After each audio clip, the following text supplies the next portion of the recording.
আসসালামু আলাইকুম বন্ধুরা, আজকের ভিডিওতে আমি আপনাদের সাথে খুবই গুরুত্বপূর্ণ একটি ভিডিও শেয়ার করতে চলেছি।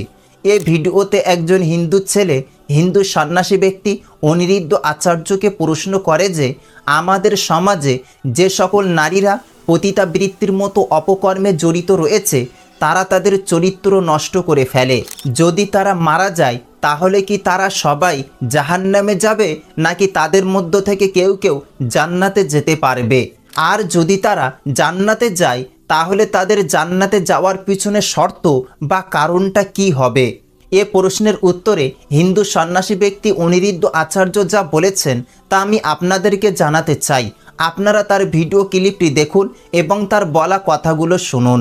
এরপর আমি আপনাদের সাথে ডক্টর জাকির নায়েকের একই ধরনের একটি ভিডিও শেয়ার করব ইনশাআল্লাহ।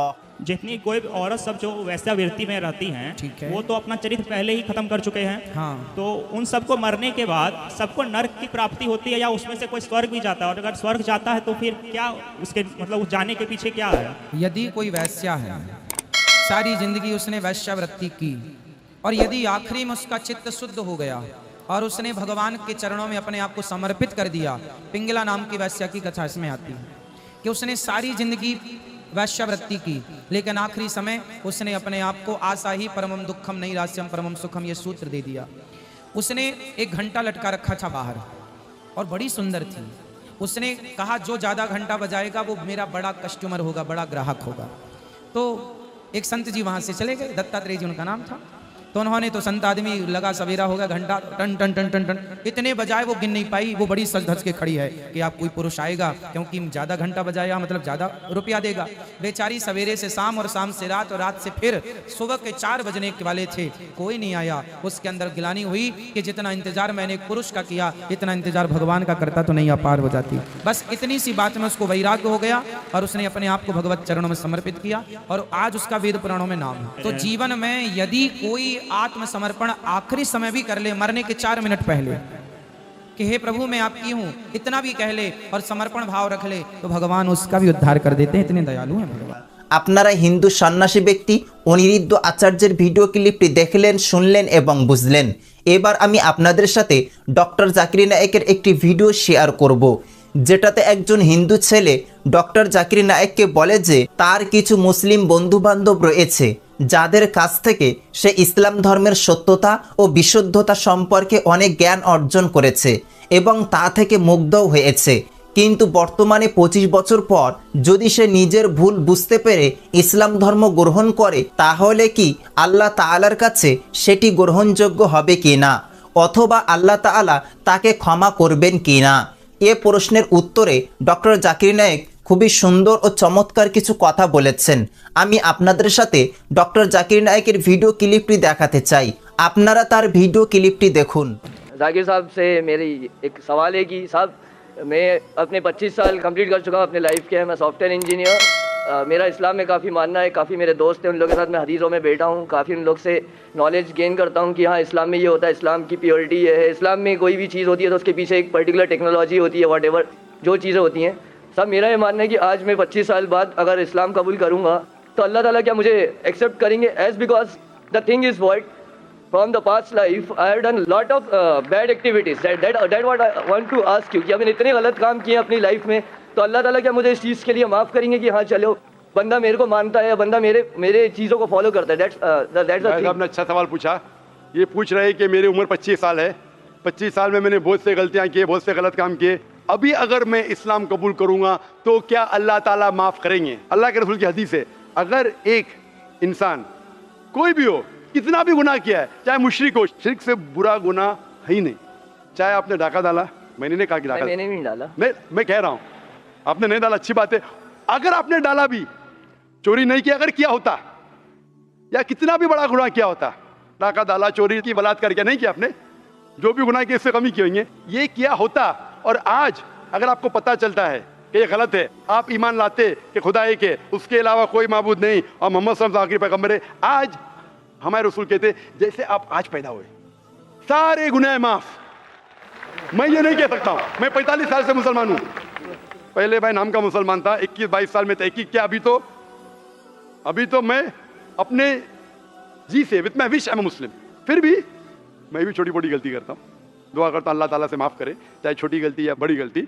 आप अगर आज शहादत देंगे आप मुझसे अच्छे होंगे, उसके बाद फिर अलग बात है।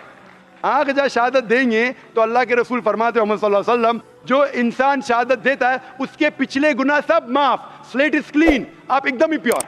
जी साहब, आपने एक आपका बयान सुना था मैंने, जिसमें आपने बोला था कि एक हिंदू जो होता है वो उसका एक ऋग्वेद में दिया हुआ है कि अंतिम का वर्णन काइंड ऑफ चीज़ है, जिसमें बोला गया है कि जब हिंदू भी मरता है तो वो आखिरी में अशहदु अल्ला इलाहा मोहम्मद रसूलुल्लाह, वो संस्कृत में कुछ बोलता है उसी चीज़ का।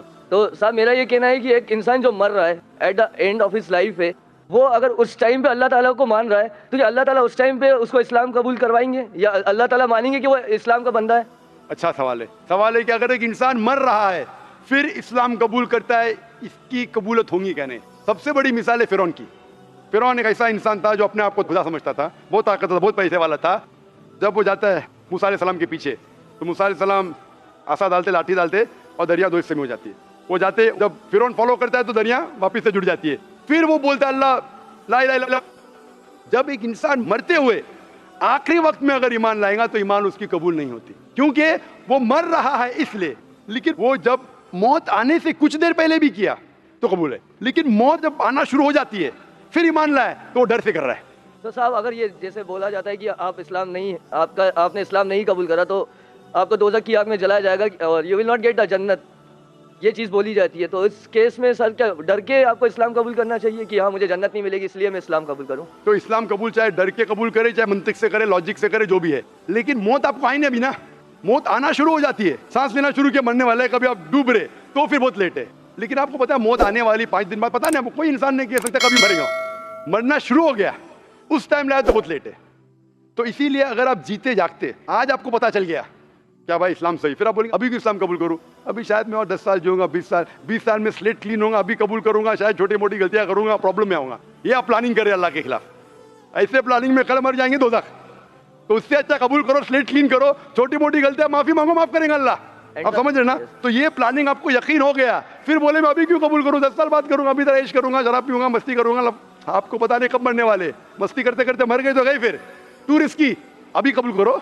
छोटी मोटी गलती फिर भी अल्लाह ताला माफ करेगा, दुआ मांग सकते हैं, अल्लाह रहमान रहीम है, आप समझे ना? तो अगर यकीन हो गया कबूल करो। और सर जैसे मैं सर 5 वक्त नमाजी अगर नहीं हो पाया, इन केस नहीं हो पाया 5 वक्त नमाजी, क्योंकि इतने जल्दी जैसे आज मैं करता हूँ, तो सर वो भी एक गुनाह ही होगा कि आज मैंने इस्लाम कबूल किया। आपने अच्छा सवाल पूछा है, अगर 5 वक्त नमाज नहीं पढ़ सका तो क्या होगा? अल्लाह ताला फरमाते हैं सूरह निसा में, सूरह नंबर 4 आयत नंबर 116 में, और सूरह निसा चैप्टर नंबर 4 आयत नंबर 48 में, कि अल्लाह ताला कोई भी गुनाह माफ कर सकता है लेकिन शिर्क नहीं माफ करेगा। बाकी गुनाह कितने भी करो, अगर अल्लाह चाहे तो माफ कर सकता है। सर शिर्क में तो अपनी बुत परस्ती आती है ना सर? जी बिल्कुल, बुत परस्ती आती है। तो शिर्क अगर किया तो अल्लाह ताला माफ नहीं करेंगे। आप शिर्क से बचे, बाकी गुनाह अल्लाह ताला चाहे तो माफ कर सकता है। लेकिन अगर आपने इस्लाम कबूल नहीं किया, नमाज पढ़ो ना पढ़ो जहन्नम। इधर अगर आप गलतियां करें, छोटे छोटे माफ करेगा, नमाज पढ़ना बहुत अहम है, लेकिन फिर भी अगर नमाज नहीं पढ़े तो भी अल्लाह ताला माफ कर सकता है। 100% नहीं बोल रहा हूं मैं, 1% का 2% जानता नहीं हो, बेहतर नमाज पढ़ना शुरू। लेकिन अगर शिर्क छोड़ दिए, ईमान लाए और नहीं पढ़े, फिर भी आपके चांसेस है जन्नत में जाने के। 1% है, 2% है, 5% तो बाद में डिस्कस करेंगे। अगर ईमान नहीं लाए तो 100% जहन्नम। अगर आप गलतियां करें एक आपकी अदा के ऊपर, मिसाल के तौर पे एक औरत जो बड़ी गुनहगार थी, सर सुना है मैंने बयान, सुने ना, तो एक अदा से अल्लाह ताला माफ कर सकते हैं, लेकिन शिर्क करे माफ नहीं करेंगे। বন্ধুরা, আপনারা উভয়ের ভিডিও ক্লিপটি দেখলেন, শুনলেন এবং বুঝলেন। এই ভিডিওটি সম্পর্কে আপনাদের মূল্যবান মতামত কমেন্ট করে যাবেন। আর হ্যাঁ, এই ভিডিওটিতে একটি লাইক দিয়ে সোশ্যাল মিডিয়ার সমস্ত জায়গায় শেয়ার করে সকলকে ও সকল মুসলিম উম্মাহকে দেখার সুযোগ করে দিন।